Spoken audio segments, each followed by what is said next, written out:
My name is Samir Mahapatra. I serve as the country sales head looking after India and SAARC region for Aries Communication. My role has been to establish, run and expand the business operations of Aries, which is an integrated IoT player focusing across industries, but specializing in the automotive segment. And automotive for us is a larger play. And we look after from in India. When we say India and SAARC region, while I look after the interests in these specific countries, the Indian team based out of India is responsible for businesses in regions of Southeast Asia, Middle East, and a lot of business in Africa as well. So we manage a large part of the global business that Aries has. Aries otherwise is a US headquartered, a large IoT and connectivity player. The way we have created the pyramid of Aries over the last so many years of our existence, from an Indian subcontinent perspective, Aries has specialized in automotive IoT over the last 5.5 years. There is considerable interest that we've generated and built in other IoT factions of agriculture, Aries in healthcare, Aries in insurance. But I would like to specifically talk about the fact that our investment in technological efforts have primarily been focused very, very deeply on the automotive side. So we take pride in something called as Aries automotive platform that we've built. This is a platform which has, so we've got two joint venture companies, one with Mitsubishi and one with Volkswagen. Both these have enabled both Mitsubishi and Volkswagen to roll out connected car programs, back in the American subcontinent and now spreading outside as well.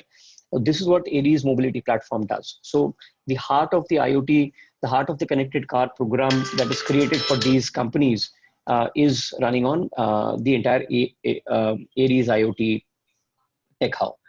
In the Indian subcontinent, when we launched our operations, our focus and understanding was very clear that automotive, when we talk about passenger vehicles and commercial vehicles, most of them have their origins outside India, apart from including somebody like the market leader, which is Suzuki in India, brings most of its tech knowledge from outside India, which means that these connected car, connected vehicle programs for these auto giants operating in India, 8-10 of them, apart from Tatas and the Mahindras, are run from outside India. So we quickly learned from this and realized that the connected vehicle opportunity in India is A, aftermarket, B, it is in the three-wheeler, four-wheeler and two-wheeler segment, which is not necessarily, which is more indigenous and OEM. That is when Aries, created a very, very robust knowledge and tech platform for what we call as Aries Smart Mobility Suite for 2 wheels, 3 wheels, 4 wheels program for insurance for BFSI. Now, what this platform does is that it has got modules for different business use cases. So the insurance community, for example, if I have to give one very heart of the matter example, insurance as a consumer for telematics or vehicle diagnostics and vehicle intelligence is a very, very large, important market.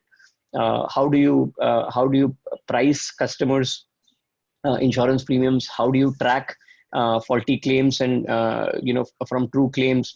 How do you ensure longevity of the vehicle or asset life basis the runtime that actually has been done and not something which has been tampered from?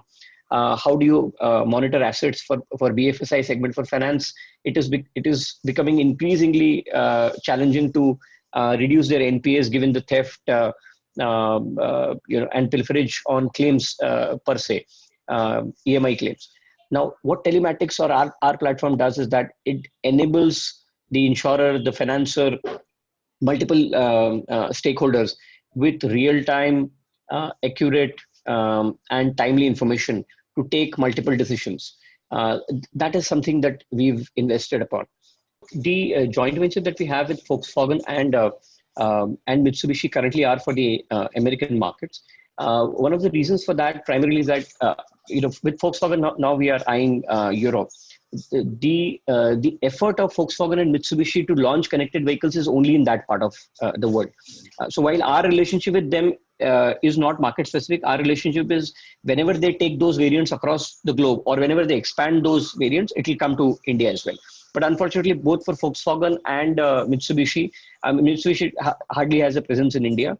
Volkswagen does have, but they still have a roadmap which is not hitting India on the connected car platform for some time. As and when they launch those vehicles in India, our relationship will get extended directly.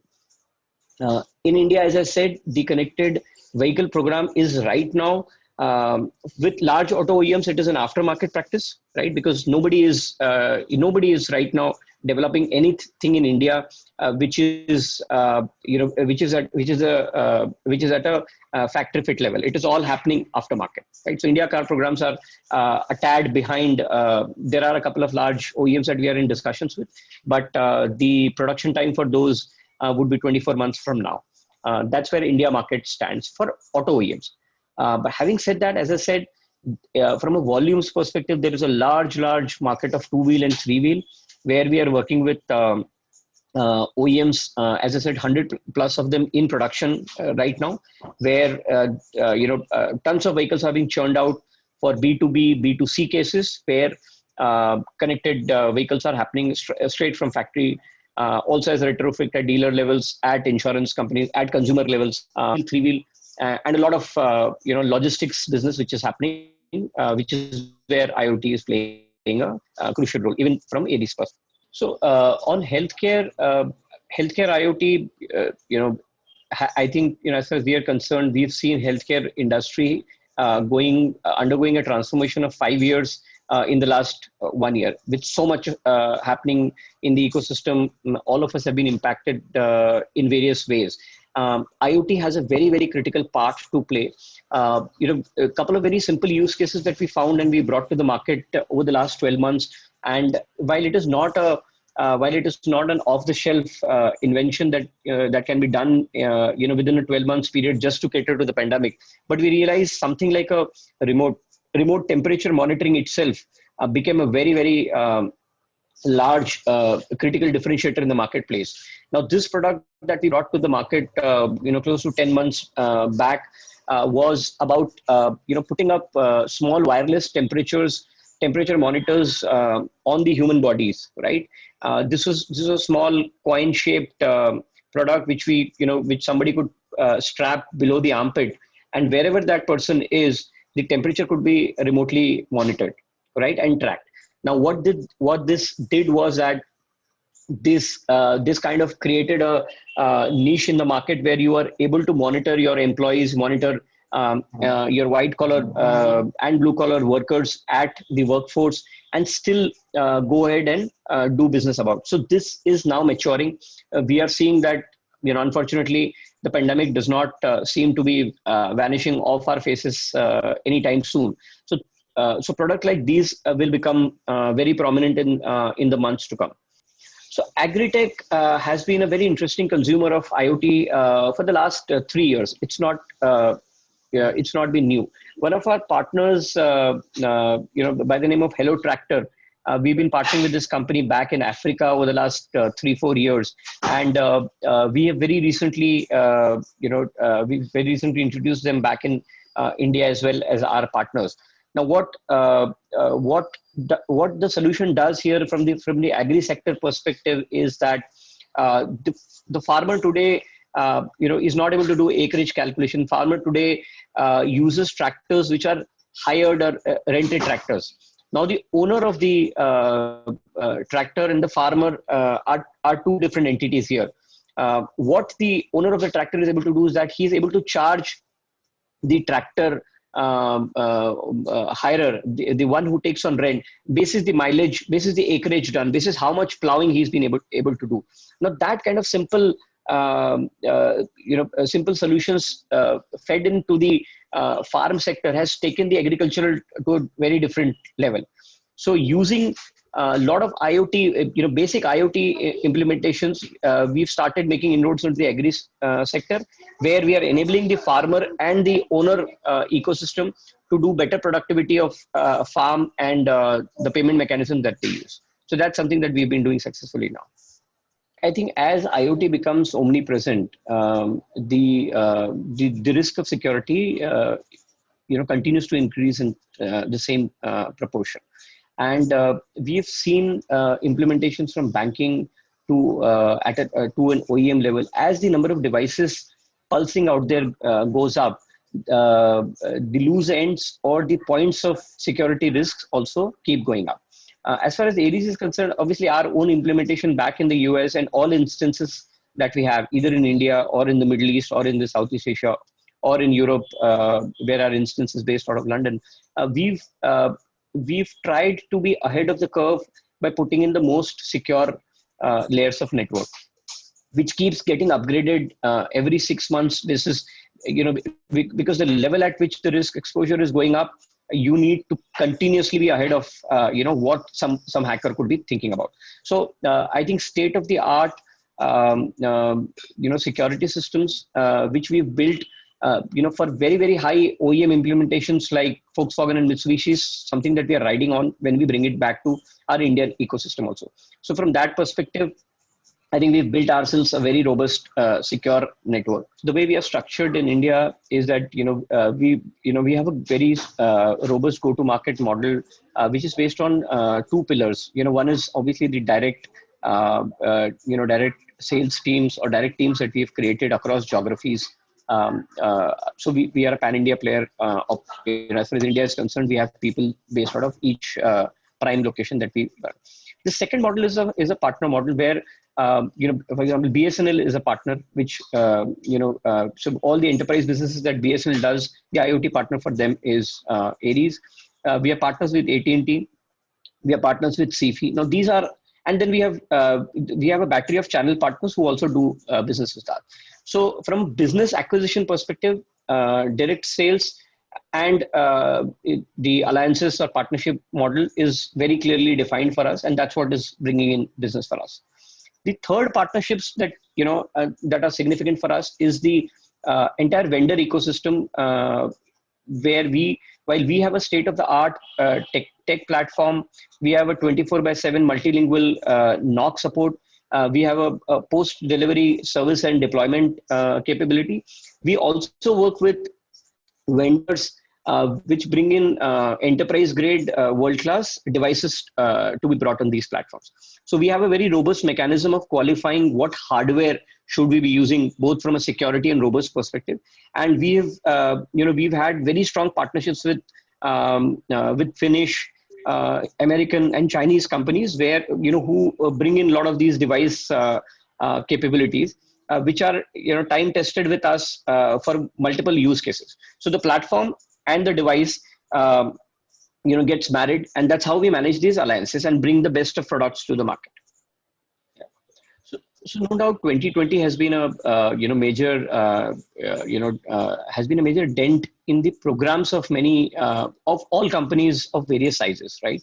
Especially in the automotive sector. I would like to very specifically speak about the two-wheeler and three-wheeler investment, because trust me, that was like at a 400% growth investment sector in India, and that kind of took a very huge beating in 2020, starting 2020 March. We've seen at least 10 to 15% plus of companies which were investing, withdraw their investments. So 15% of our own portfolio, we realized portfolio of prospects vanished, right? So that was a major hit. Now, what happened with the rest of 85% is very interesting, because of the rest of 85%, at least 50% of them were at that stage of seeding where 2020 would have been an investment year for them. But fortunately for them, their investment arms were strong enough to sustain them to begin at 2021. So what means that in 2021, when the year started and by the time the pandemic was subsiding a bit, a lot of these companies were actually heavily investing during the pandemic, which means that they were creating tech support, they were creating processes, they could sustain their earlier investments. And come November of 2020, we saw a lot of these companies come back with a lot of vengeance and investments. And in the first quarter of this year, we've seen a very strong rebound of business, which has impacted our business in a very positive way. So while we had a lull of 6 months, a lot of a lot of loss of business, a lot of absence of business, but the companies which survived and the companies which kept investing, the rebound from those has kind of, I won't say made up for the 2020 loss, but really given us great hopes for the coming year. That's number one. The second most important part is the realization that IoT and remote working and connected world is going to be the key of success for any of these companies has come very strongly. So we've seen that a lot of the customers where we were chasing for business have come back very strongly to us, saying that we now want to prioritize our IoT implementation because we've realized that the use cases that we're looking for will only be solved by IoT, and it is now becoming a must-have and not just a frill to have. So the pandemic, in a way, has educated a lot of customers to prepone their IoT ambitions, which in turn is going to be made real by companies like us. So I find ourselves in a much stronger position because of the way we've also managed to invest in the last 1 year. We should be able to reap the benefits of it in the coming quarters. So I think the absolute faith that the management had in the India story definitely paid off, which means that all of us all the while knew that the pandemic would be behind us one fine day, right?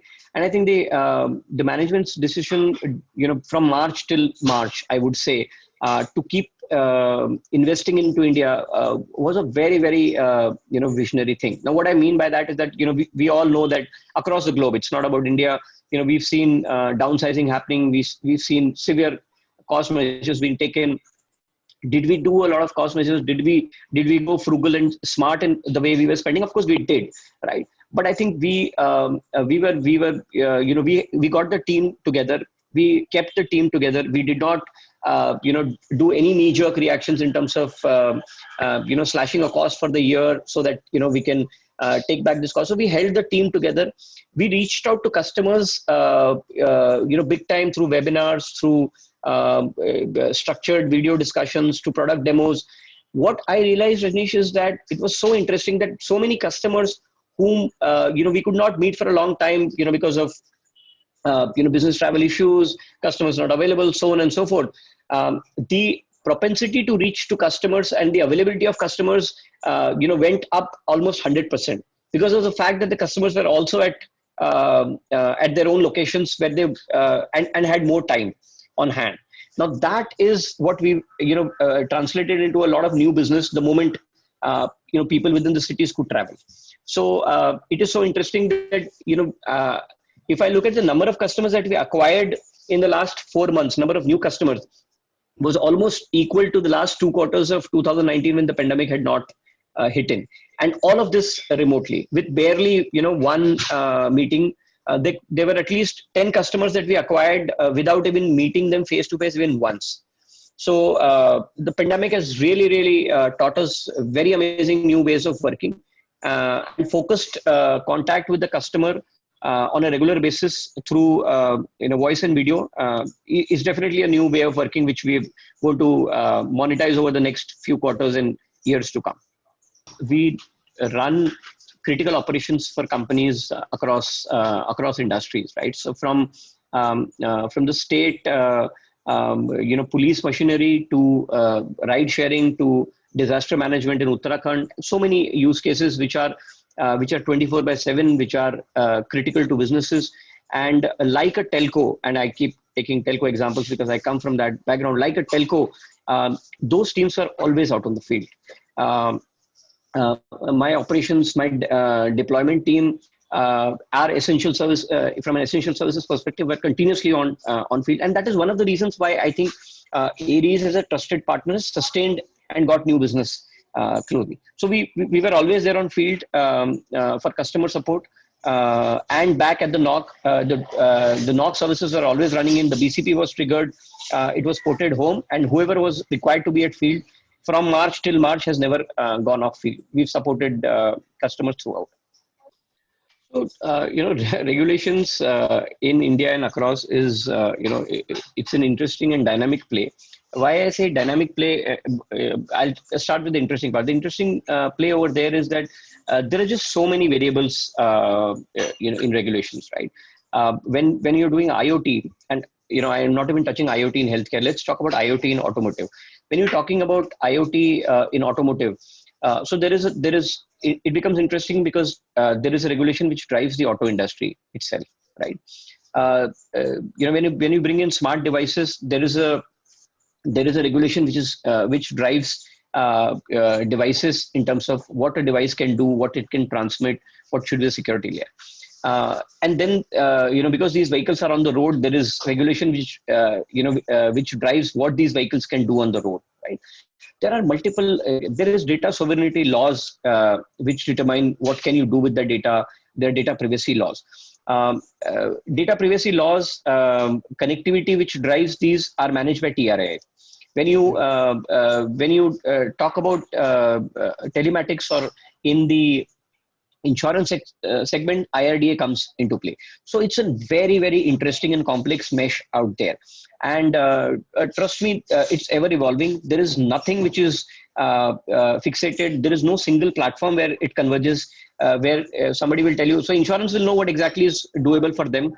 TRI will know what exactly is doable most of the times, right? There are IoT practices which TRI does not have current regulations on, so there are only white papers. What we do, since we've got tons of years of experience both as individuals and with the current organization, we exactly know what is. So there are two things. What is it that will be right for the customer? What is it that will be right for the country from a data security perspective? I think these are the two pivotal thumb rules that you have to use to make judgments. Where there is no regulation, where there is regulation, you immediately align to that. Where there is no regulation, the thumb rule that you use is what is right for the country data privacy perspective and what is right for the customer. And you take your technological advancements around it.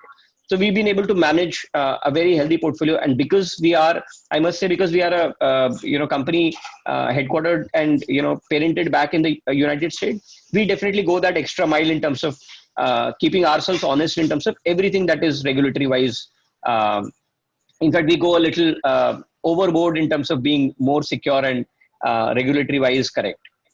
In India, I think we've been one of the pioneers and very well represented in various government forums. There are multiple contributions from Aries through IET, through NASSCOM, through FICCI, through Broadband India Forum. Our India President, Dr. Bhatnagar, is part of all of these panels. I am part of a couple of these panels where we are co-creating a lot of these policies, because as you rightly said, these are dynamic. They are dynamically changing to what's happening in the marketplace. So it is right that the country goes through this journey of finally arriving at what are the best practices. That is one.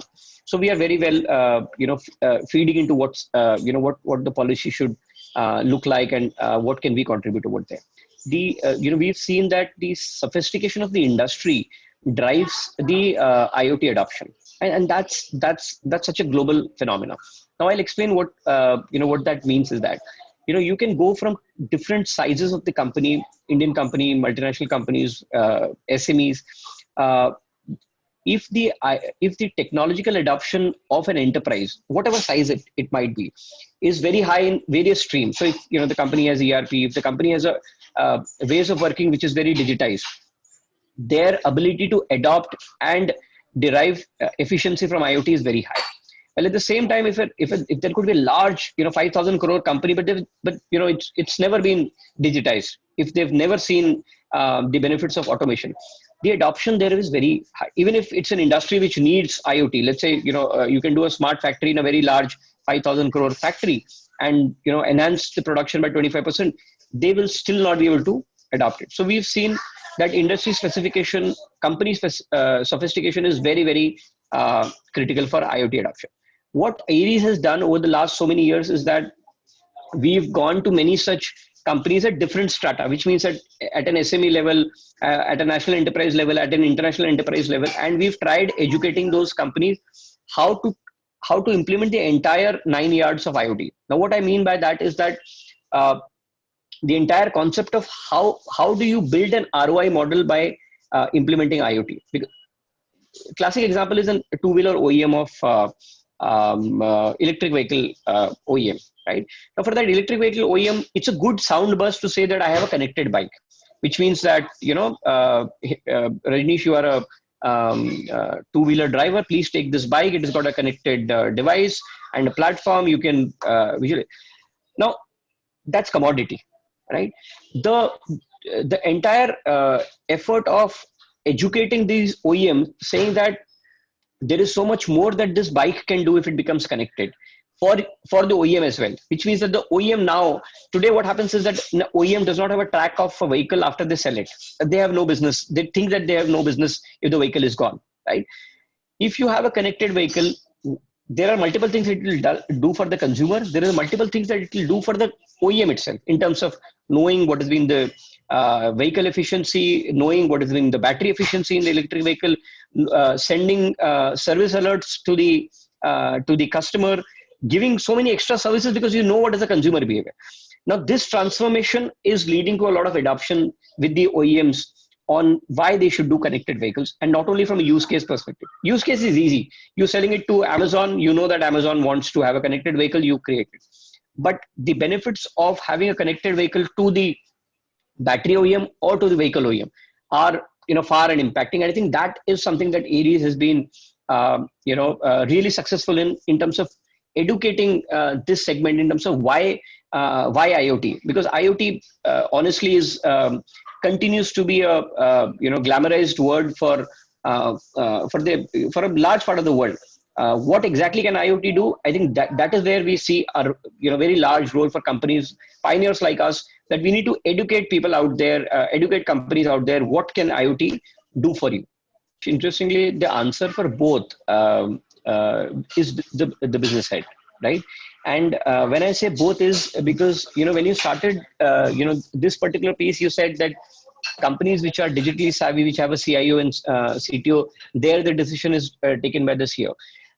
My experience of 2 decades clearly tells me that in both the scenarios, whether it is a digitally evolved company or not, in both the organizations, these kinds of implementations are driven by the business heads, not by the CIO and CTO. The CIO and CTO are clearly the implementers, but they are not the ones who want to implement. They're not even the ones who want to implement this, because this is, I know this, I'm on CXO TV, but, because this could be additional work. Now that's a generalist statement, but the efficiency of what this does is more from a business perspective, because there are business ramifications of having IoT. IoT as a new revenue stream, IoT as a new business growth is absolutely the KRA of a chief marketing officer or the business head. And that is where we've seen the business conversations happening very, very clearly. Of course, the more advanced, the more sophisticated the CIO and CTO, it only helps close these conversations faster. Or it gives the confidence to the business side saying that, yes, this is for real. But the business decision and priority is for the business leader only in these organizations. I wish I could have thrown out a couple of names. So one of our largest deals, Rajni, that we've closed in India over the last 18 months, has been last month. And there the organization, it's again a two-wheeler organization. Their entire focus was how they can, put a variant in the marketplace. They do large volumes across India. How they can put a variant in the marketplace which will earn them incrementally, right? And they've been very successfully able to launch a variant basis of multiple connected features. So there are organizations which are clearly looking at incremental value that they can give to the customer, and in turn make incremental revenue as well. So it's a clear profit profit center now. for a lot of SMEs in India, and you have to look at the industries that we're talking about. And here again, I'm going back to the use cases. We've seen large implementations happening, in tier 2, tier 3 cities also. I mean, Bombay, Delhi, we don't even need to mention. Where so ride sharing, for example, is a very classic use case, right? And trust me, most of these ride sharing are being driven by SMEs today, which means that these are small organizations which have which have put together maybe a couple of $1 million, and they've launched a IoT enabled ride sharing company. So ride sharing company, which has, let's say, 100 vehicles in the city of Raipur. What this ride sharing company does is that they've got 100 vehicles which ferry people across the city. Now these companies in turn lease these vehicles to individual owners, and the individual owners are required to pay a sum basis the mileage that they would have struck on the vehicles. Now this can only be possible if they have a business critical platform like an IoT platform. As simple as that. There is another large company, called as eBlue, for example. I mean, these are old customers. I can take names. eBlue in Chhattisgarh. Their entire model is that they provide e-rickshaws to the lowest of strata in the country at, let's say, 350 rupees per day. But this 350 rupees per day is only paid if they, clock a 50-kilometer mile and then pay up. So the entire payment mechanism and delivery is based on our platform. So it is critical. So these are some implementations where IoT becomes very critical, and we've been and these companies, these are all SMEs. They can't operate without IoT. The moment you take away IoT, their business model collapses because they're not able to monitor remotely, they're not able to charge, they're not able to pay, they're not able to collect. So I'll start from the reverse. I think 70% of our top line currently, 70% of our new business currently comes from two-wheeler OEMs, right? I personally expect that this will taper down to 55 types because two-wheeler has been an outlier in the last 12 months given what is happening in the country from a social distancing perspective. This will taper down to 55, but it will still stay as the prime contributor. So that is one. In terms of the use cases for the top 5, clearly the use cases are identical. The use cases don't really change from one two-wheeler OEM to the other two-wheeler OEM. It's just that some use cases. So some use cases that we see very clearly on the top of the chart is, as I said, a lot of these two-wheeler OEMs have B2B clients. We've been able to work very closely with these two-wheeler OEMs and completely educate them on something which they never knew about, which means that today, I'll give you a classic example. Let's say if today, one large OEM is trying to pitch for a business to Amazon. It's the best case. Now, or let's say to Zomato. So, somebody is pitching to Zomato saying that, you buy 500 bikes from us. And so first question that Zomato will ask is, so what's the USP? Why should I buy your bike? So today, nobody talks about saying that, we give larger battery range or we give great mileage in case of electric vehicle, and so on and so forth, right? I mean, that's given. That's part of the brochure. You don't have to sell that. What sells is that how you can track your vehicle, how you can track the speed of your delivery boy, how you can geofence your staff, how you can send crash alerts, how you can validate what your what your delivery boy is saying against what the customer complains is, because this is the real concern for these organizations. And that is exactly what we, and trust me, the OEMs have no knowledge or no sense of how to pitch about this, how this works. And that is exactly where our solution team comes into play. My team works with these OEMs, and for each of these use cases, they make it relevant for the OEM. So these are some of the use cases which are really, really helping OEMs get more business with B2B customers. On the B2C side, the use case is very clear: asset tracking, asset monitoring. Because if an individual like you and me is buying a vehicle, you still want to know where the asset is when you have parked it. You still want to know whether it is secure. If your partner, your kid, your employee has taken the vehicle, you want to know if he's gone beyond what you wanted him to go. If there has been an accident, it needs to be reported. So these are certain use cases differently in consumer side and on the B2B side, which we have been able to enable. So I'll tell you, there is a sizable investment over the last 2-3 years that has happened by the government in so many digital initiatives, especially after the Modi government coming into picture. We all would know by now that digital infrastructure in the country has gone up many folds, and there have been serious investments, and government has been one of the largest spenders in this field, right? So that is one fact that we need to internalize, seeing that government. As far as Aries is concerned, our direct interaction with government, as I mentioned, some of these use cases has been there, but largely we've been in non-government enterprise, play that we would have done, right? Interestingly, a lot of these non-government enterprise, B2B deals that we have done, they have ended up being providers to government. So, for example, I'll give you another name. AP government implemented a smart garbage collection solution 2 years back, in multiple rural parts of Andhra Pradesh, where they implemented close to 7,000 e-rickshaws. Now, these e-rickshaws are converted into garbage collection, where there will be a beat path. Somebody could remotely monitor whether the garbage is being collected on time or not, disposed of in time or not. It is very smart. Yeah. The same is being replicated by Tamil Nadu, state of Tamil Nadu, while we speak. Now, all these implementations have been fulfilled by us. Did we do it directly? No, we did not have to. We did it with AP. We did it with Kinetic. Tamil Nadu, again, we are doing it with Kinetic, right? So there is serious implementation that the government is also doing, and they're funding it. And these use cases are real, very much required, and it touches, as I said, it touches the very basic things like hygiene, like distance education, like monitoring of assets. They are as relevant in the government sphere as for any other places.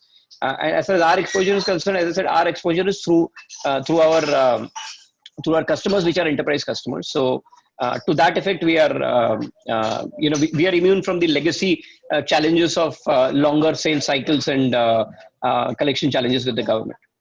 So 2021, clearly will be a year of consolidation for, IoT feature sets for vehicles in India and globally as well. Now, what that means is that the investment priorities, because there has been a setback to everything, will change. They're already changing. In our multiple conversations, we've realized that organizations some have reprioritized and some are deprioritizing their investments on the IoT space, depending on the phase of the organization. A lot of segment specific activity clearly will be seen. For instance, cargo and logistics, last mile delivery, ride sharing, asset monitoring will become huge priority even for the companies which were otherwise planning it for 2 years down the line. So I'm giving you an answer for what you asked me subsequently. One of our priorities will be to invest very heavily on specifically creating modules and enhancing modules for last mile delivery, ride sharing, and asset monitoring, which has been our core play for a long time. That's one. Passenger experience, which is enhancement for from in-car experience, vehicle to vehicle telematics, dashboard dynamics. Now, I personally clearly see that this will be pushed. This will be deprioritized to 2022 and onwards. Right? 2021 will be about enabling critical services which will become the need of the hour from a delivery perspective. So cargo delivery, as I said, we are going to invest upon heavily. The second large piece, I think that we are that we want to work upon is, as I said, the second part in the vehicle is the battery. Battery management solution, efficiency of the battery, range anxiety is top of the shelf, right? Because if there is such a large ecosystem of electric vehicles which are going to come up, what will also come up with that is a large ecosystem of batteries, battery swapping, battery availability, because these are this constitutes close to 35 to 40% of the vehicles cost today's batteries. So trust me, the investment that is already being building up, the interest that has been building up in trying to understand what is happening with the battery is as high as the vehicle itself. So we are focusing very sharply on how do we create IoT capabilities to be able to extract this dynamic information from the battery. It's a huge business opportunity, and it's a huge ask as well. So that's going to be the second large priority, not in that order, but the second large priority. The third that we definitely focused on, as I said, is healthcare. There is, we are very eager to bring in new healthcare IoT products into the Indian market, which will be focused towards providing better patient management, doctor-patient interactions, and patient management healthcare services. We are working on that, and hopefully we should be able to make some good inroads there as well. My message for clients out there, customers who we've been working with for such a long time, and because I understand both the consumer side as well, is especially for SMEs and national enterprises, the message is clear: is that IoT is not an option anymore, right? IoT is not a good to have anymore. It's a must have now. We should enterprises should now start looking at whoever has not gone down that road, looking at implementing IoT in parts, and starting to reap the benefits. Look at IoT as a revenue stream. Look at IoT as a game changer, and look at IoT as a differentiator. I think that's what enterprises need to be open about, and the sooner they adopt, the faster they'll be able to learn from what it can do for them.